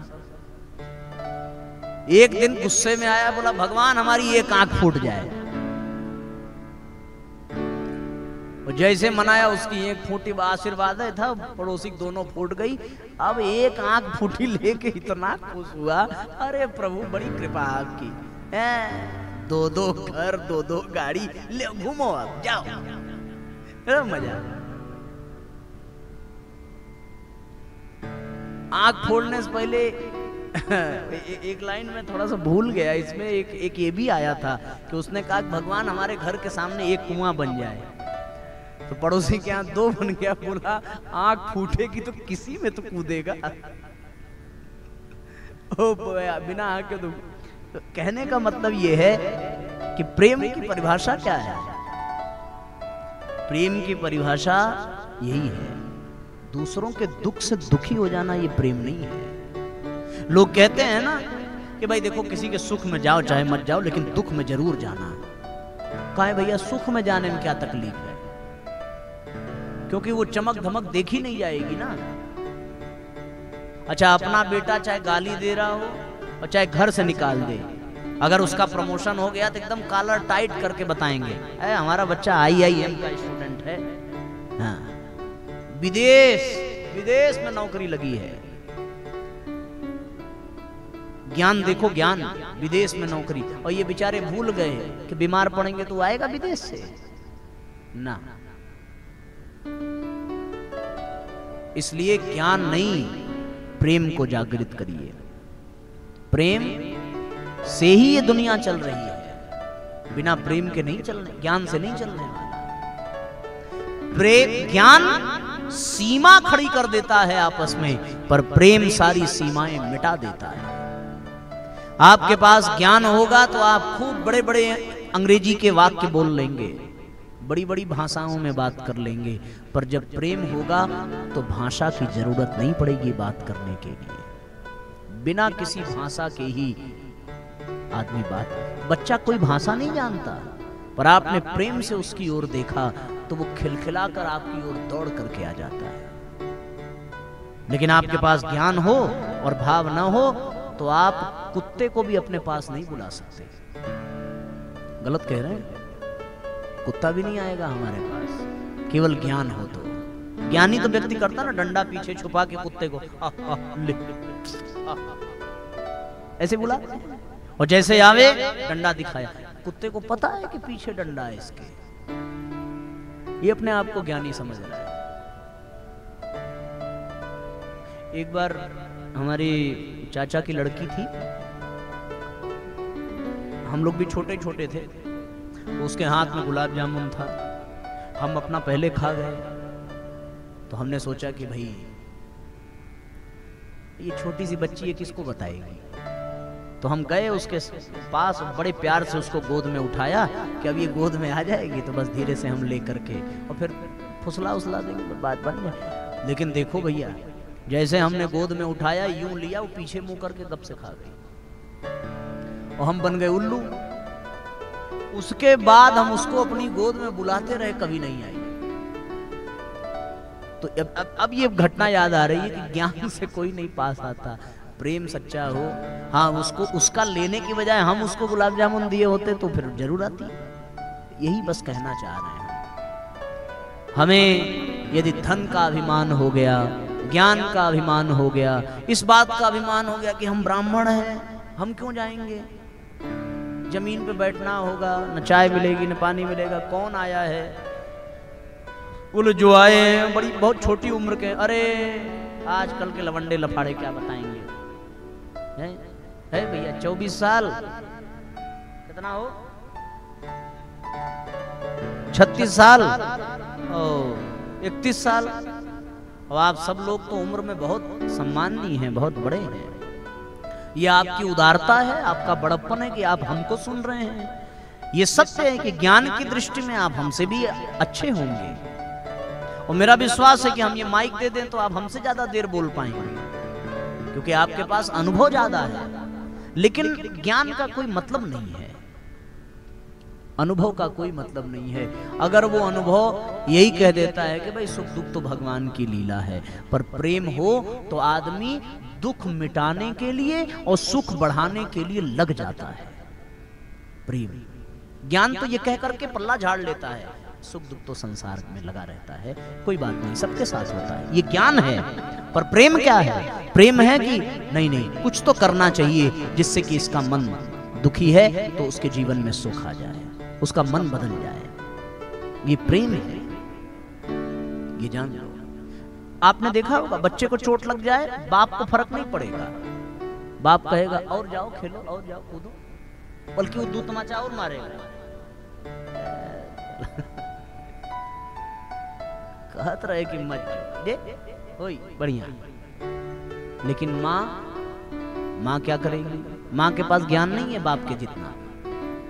बाप ज्ञानी है, वो डांटेगा, हो गया ना, खेल लिए बस, पेट भर गया और लो खेलो। लेकिन माँ तुरंत दवा लेकर के दौड़ जाएगी। हटिए जी, आप तो बस हमेशा बोलते रहते हैं, देख रहे हैं कितना खून बह रहा है, हट जाइए, जाइए, तुरंत सेवा में लग जाएगी। प्रेम सारी चीजों को भुला देता है। प्रेम में बड़ी ताकत है, सच्चा प्रेम। आजकल वाला प्रेम नहीं कि चौराहे पे खड़े हो गए कमर में हाथ डाल करके, ये प्रेम नहीं है, ये प्रदर्शन है, ये नाटक है। एक अच्छा रुको, मैं आपको एक चीज सुनाता हूं। देखें, अगर लिखा तो था, अगर मिल जाएगा तो हम आपको सुनावें। एक प्रेम की सच्ची घटना, और इतनी खतरनाक कि आप भी सोचेंगे कि हाँ भाई बिल्कुल सही बात है। इसमें हाँ लिखा है, आज वसीयत करने वाले हैं बाबूजी दौलत की, घर में पहली बार इकट्ठे सारे भाई बैठे हैं। देखो ये प्रेम क्या है कि आज वसीयत करने वाले हैं बाबूजी दौलत की, घर में पहली बार इकट्ठे सारे भाई बैठे हैं। एक सांस उम्मीदें की ले, मर मर कर ना मर पाया, आंसू से अपनी आंखों की कोर तलक ना भर पाया। उसने सोचा था बेटे भवसागर पार करा देंगे, वो बूढ़ा इस यकीन में अब तक सड़क पार ना कर पाया। जोड़ घटाने में सब माथा फोड़ रहे हैं, किसको कितना मिलेगा, कहां मिलेगा, ये वाली किसको मिलेगी, ये वाली। जोड़ घटाने में सब माथा फोड़ रहे हैं, लालच ऐसी मां की चूड़ी तोड़ रहे हैं। अब मुदने वाली है बाबूजी की आंखें, घर के सारे सांप केचुली छोड़ रहे हैं। घर के सारे सांप केचुली छोड़ रहे हैं। घर की दरों दीवारों से डरना पड़ा मुझे, नुकसान बस यकीन का भरना पड़ा मुझे। मैंने तो बस मजाक में रोकी थी अपनी सांसें, रिश्ते खुले तो शर्म से मरना पड़ा मुझे।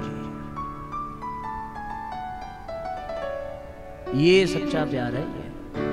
आपके जमीन जायदाद की वजह से बच्चे प्रेम करते हैं, नहीं भैया। प्रेम देना सिखाता है,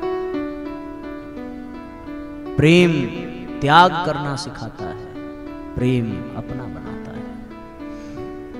इसलिए सबसे प्रेम करिए। ज्योत से ज्योत जगाते चलो, प्रेम की गंगा बहाते चलो, प्रेम की गंगा बहाते चलो। दोनों हाथ ऊपर उठाकर एक साथ तालियां बजाइए। ज्योति से ज्योति जगाते चलो, ज्योति से ज्योति जगाते चलो, प्रेम की गंगा बहाते चलो, प्रेम की गंगा बहाते चलो।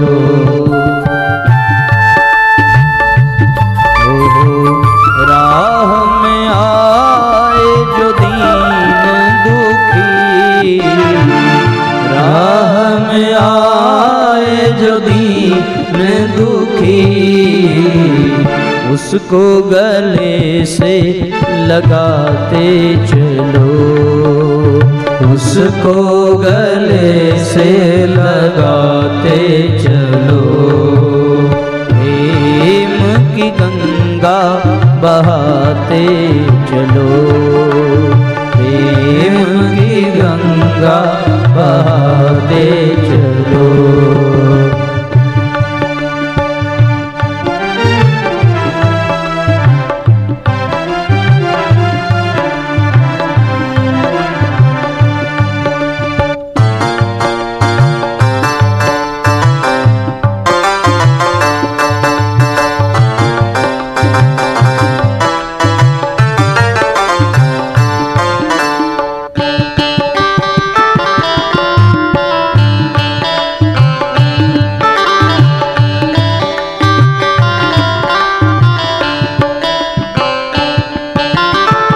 जिसका न कोई संगी साथी, ईश्वर है रखवाला। जिसका न कोई संगी साथी, ईश्वर है रखवाला। जो निर्धन है, जो निर्बल है, वो है प्रभु का प्यारा। जो निर्धन है, जो निर्बल है, वो है प्रभु का प्यारा।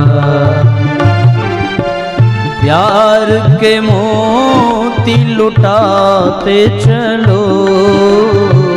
प्यार के मोती लुटाते चलो। प्रेम की गंगा बहाते चलो। प्रेम की गंगा बहाते चलो।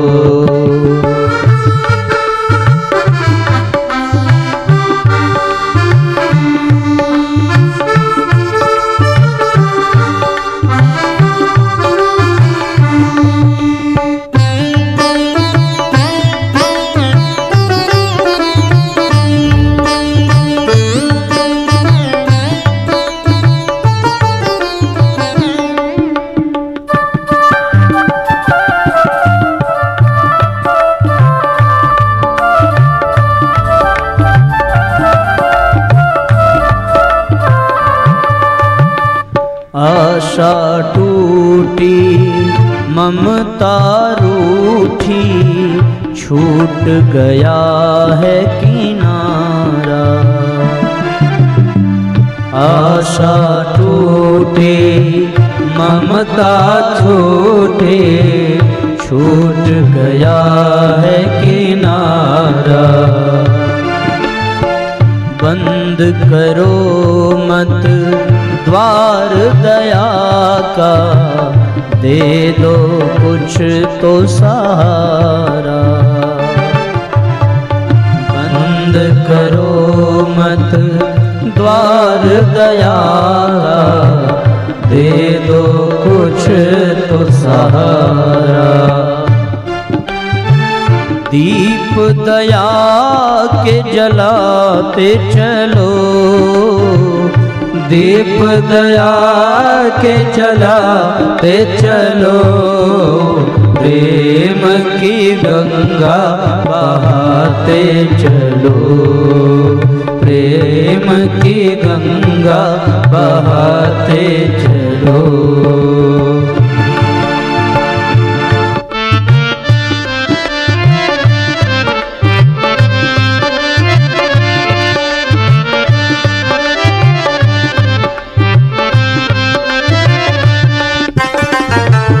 भावपूर्वक तालियां बजाइए।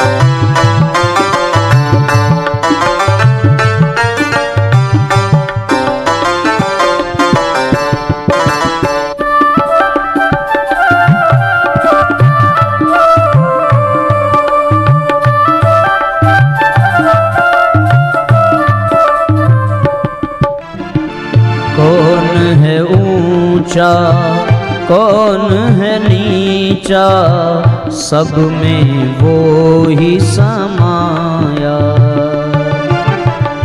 कौन है ऊंचा कौन है नीचा, सब में वो ही समाया।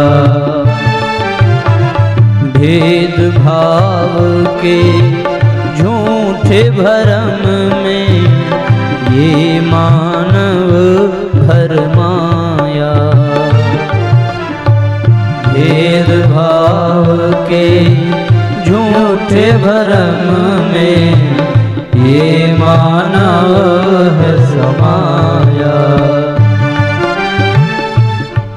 हो धरती को स्वर्ग बनाते चलो, धरती को स्वर्ग बनाते चलो, प्रेम की गंगा बहाते चलो, प्रेम की गंगा बहाते चलो, प्रेम की गंगा बहाते चलो, प्रेम की गंगा बहाते चलो।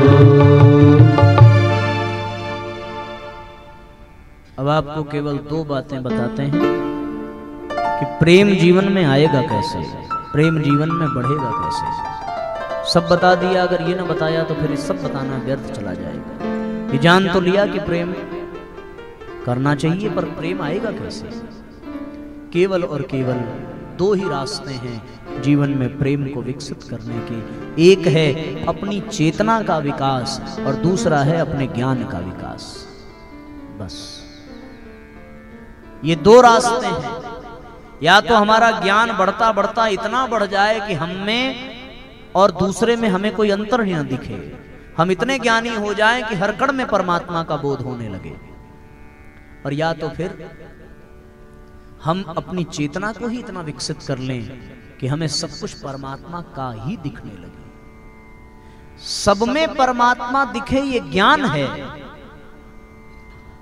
क्षमा करना, सब परमात्मा का ही है ये ज्ञान है, और सब में परमात्मा दिखे यही भक्ति है। तो अपने ज्ञान को इतना बढ़ा लिया जाए कि ये विश्वास हो जाए कि जो कुछ भी है सब भगवान का, भगवान की मर्जी से हो रहा है। या फिर अपनी चेतना को इतना विकसित कर लिया जाए कि लगे कि हर कण में परमात्मा है। अब चेतना का विकास और ज्ञान का विकास दोनों के रास्ते मैं आपको बता दूं। चेतना का विकास करने की प्रक्रिया को उपासना कहते हैं और ज्ञान के विकास की प्रक्रिया को साधना कहते हैं। चेतना का विकास कब होता है? देखो ऐसे ही होता है। एक बिटिया से मां बन जाती है। क्यों? उसकी चेतना का विकास हुआ ना। कैसे हो गया? क्योंकि वो एक मां के संरक्षण में थी।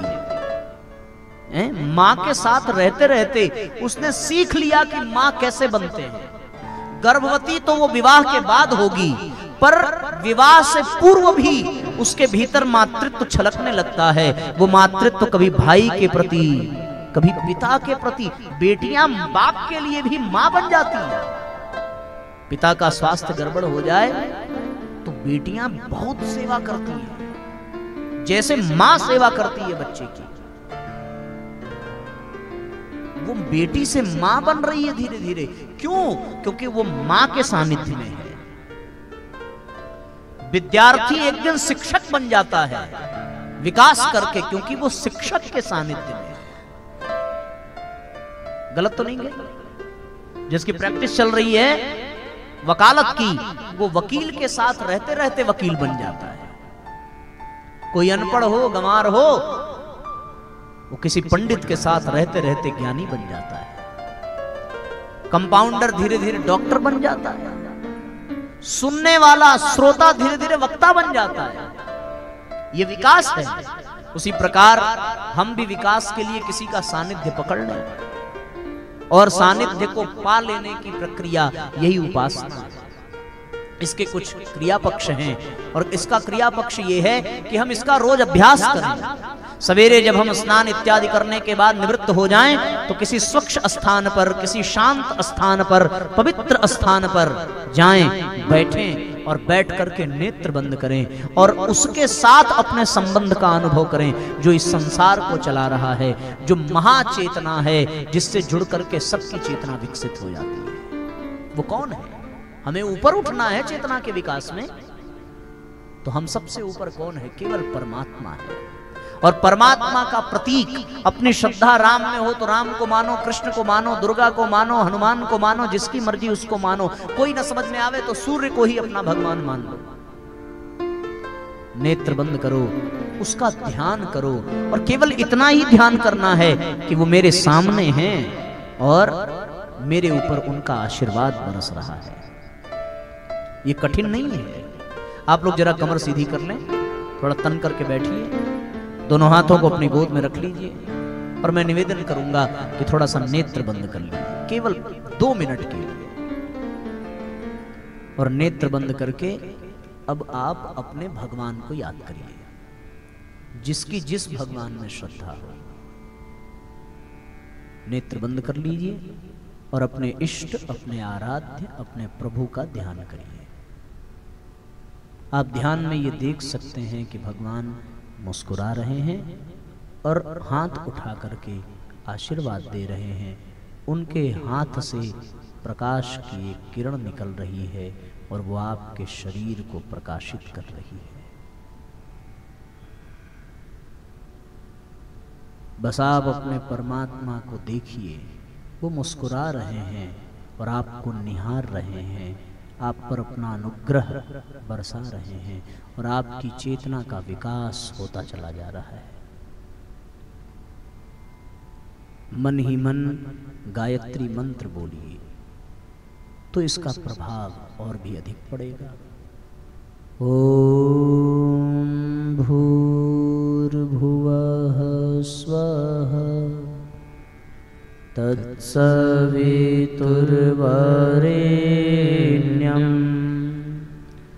भर्गो देवस्य धीमहि धियो यो नः प्रचोदयात्।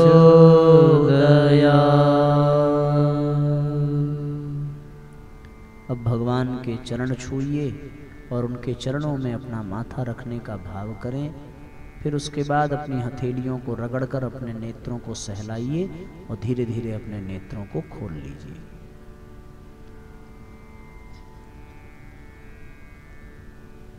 किसी ने कृष्ण को याद किया होगा, किसी ने शंकर भगवान को याद किया होगा। अच्छा लगा सबको? किसको किसको अच्छा लगा? हाथ उठाओ जरा। यही अभ्यास है चेतना के विकास का। जब आप उनका ध्यान करेंगे तो उनसे जुड़ते चले जाएंगे ना। और ये और आसान कब हो जाएगा और जल्दी कब होगा? जब आप गायत्री मंत्र का उच्चारण मन ही मन करते रहेंगे, क्योंकि गायत्री मंत्र पात्रता को विकसित करता है। आप किसी से संपर्क करिए पर वो आपसे तभी संपर्क करेगा जब आप योग्य होंगे। क्यों? गाय कुत्ते के बच्चे को दूध नहीं पिलाएगी, गाय अपने बछड़े को ही पिलाएगी। तो इसका मतलब गाय का दूध पीने के लिए उस योग्य बछड़े को बनना तो पड़ेगा ना। हम भी योग्य बने। ये काम किसका है? गायत्री मंत्र का है। गायत्री मंत्र बोलते जाइए और आप जो है भगवान का अनुग्रह पाते चले जाएंगे। गायत्री मंत्र खींचता है। अब इस चक्कर में मत पड़ जाना, इस ज्ञान में मत पड़ जाना कि किसको बोलना चाहिए किसको नहीं बोलना चाहिए। मैं बार बार कहूं, ज्ञान के चक्कर में मत पड़ना। गायत्री मंत्र का सीधा अर्थ है कि हे परमात्मा हमको सद्बुद्धि दें और सन्मार्ग की ओर प्रेरित करें। अब ये मंत्र है तो अब इसमें किसके लिए बाध्यता होगी? सद्बुद्धि किसको नहीं चाहिए? भगवान की कृपा किसको नहीं चाहिए? चाहे वो स्त्री हो, चाहे पुरुष हो, चाहे बेटा हो, चाहे बेटी हो, चाहे ब्राह्मण हो, चाहे क्षत्रिय हो, चाहे शूद्र हो, चाहे वैश्य हो, चाहे ऊंचा चाहे नीचा, चाहे किसी का जनेऊ हुआ हो चाहे न हुआ हो, सब गायत्री मंत्र बोल सकते हैं। माँ को पुकारने का मंत्र है गायत्री मंत्र, भगवान को पुकारने का मंत्र है गायत्री मंत्र। आप यज्ञोपवीत करा लें, दीक्षा ले लें, तो वो और भी अधिक प्रभावकारी हो जाएगा। पर जब तक नहीं ले सकते तब तक बोलने का अभ्यास कर लीजिए। ये हो गया चेतना का विकास। और ज्ञान के विकास के लिए साधना, साधना के अंतर्गत आपको स्वाध्याय और सत्संग करना चाहिए। आप बहुत कुछ जानते होंगे, फिर भी आज आपको कुछ नया मिला होगा, कुछ मिला नया। इसी प्रकार आप अपने आप को निरंतर सत्संग और स्वाध्याय में लगाइए। सत्संग नहीं मिलता तो स्वाध्याय करिए। स्वाध्याय के लिए अच्छी पुस्तकें चाहिए तो आप गायत्री परिवार में अखंड ज्योति पत्रिका हर महीने आती है, उसको मंगाइए। गायत्री परिवार की पुस्तकों को लीजिए। नहीं ले सकते हैं तो रामायण, भागवत, गीता प्रेस की बहुत सारी पुस्तकें सबके घर में होती हैं। और ये सब भी नहीं है तो आपको मैं बताऊं, आप हमारे YouTube चैनल पर विजिट करिए। हम रोज रात में 8 बजे स्वाध्याय कराते हैं। रोज 8 बजे हमारा लाइव कार्यक्रम चलता है YouTube पर। उसमें हम अच्छी पुस्तकें पढ़ाते हैं। उससे ज्ञान का विकास होगा और उपासना से चेतना का विकास होगा। बस बात बन जाएगी। इतना ही आपको केवल करना है कि आज से प्रतिदिन 15 मिनट गायत्री मंत्र का जप करते हुए अपने इष्ट का ध्यान करें। आप दिया बत्ती करें या ना करें, पर ये जरूर करें। और दूसरा, आप प्रतिदिन आधे घंटे हमारे साथ जुड़ करके 8 से 8:30 रात में स्वाध्याय जरूर करें, या आपको जब भी समय मिले। बस इतनी सी प्रार्थना। अब हम लोग शीघ्रता पूर्वक दीप यज्ञ संपन्न कर 5-10 मिनट में इस कार्यक्रम को विराम देंगे। चलें, दीपक प्रज्वलित करिए।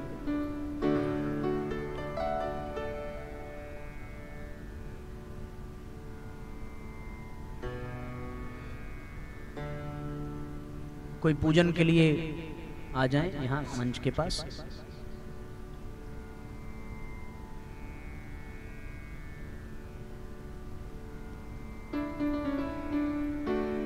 चलिए,